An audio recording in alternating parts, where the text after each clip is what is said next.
Hello, let's go over something that is somewhat complex, but hopefully through this video we can make it more understandable.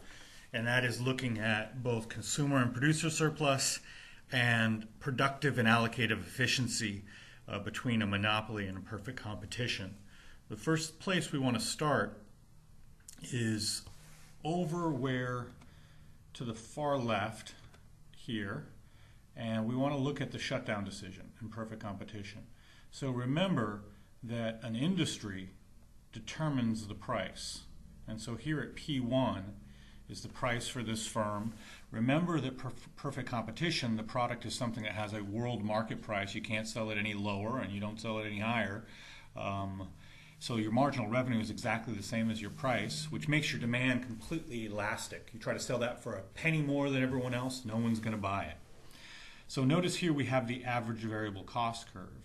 This is things like paying your employees, paying your electricity, paying for your inputs. So if you can't match these costs, you just can't stay in business. So notice that at P1, there is no quantity because that price is generating revenue. Below here are average variable costs.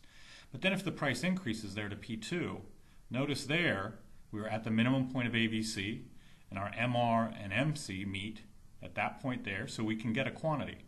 When the price increases again, notice we have a new marginal revenue, and where it meets MC, we have another quantity. We have another higher price, new marginal revenue. Where it hits MC, we have another quantity.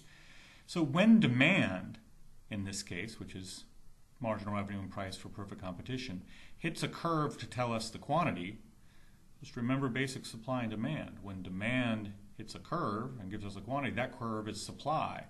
So here note that the marginal cost curve above AVC is the firm's supply curve for perfect competition only.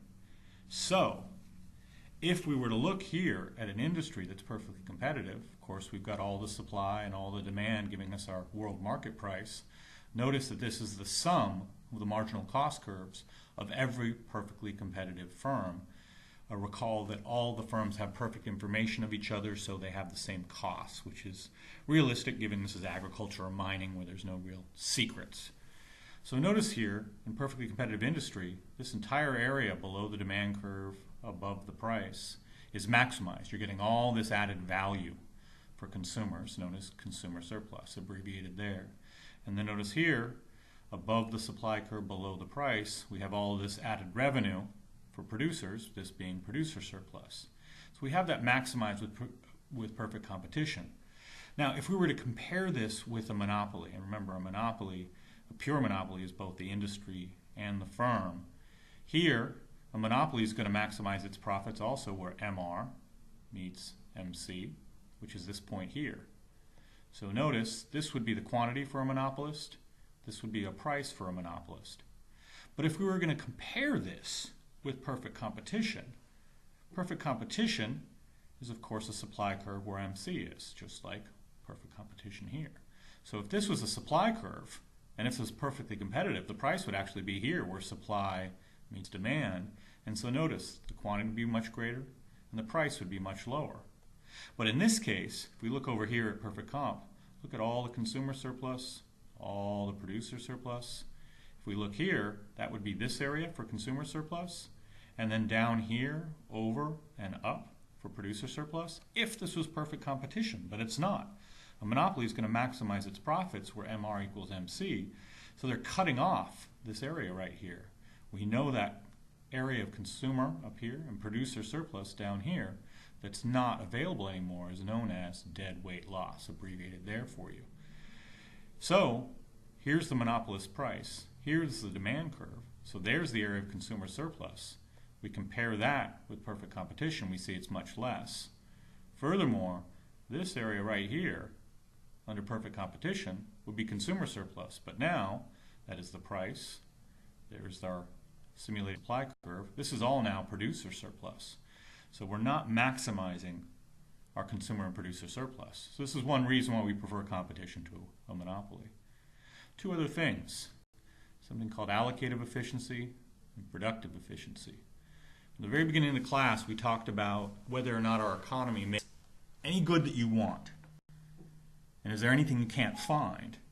And we found that really in our class and any class, there's really nothing you can't find in a store or on the internet these days, legal or illegal.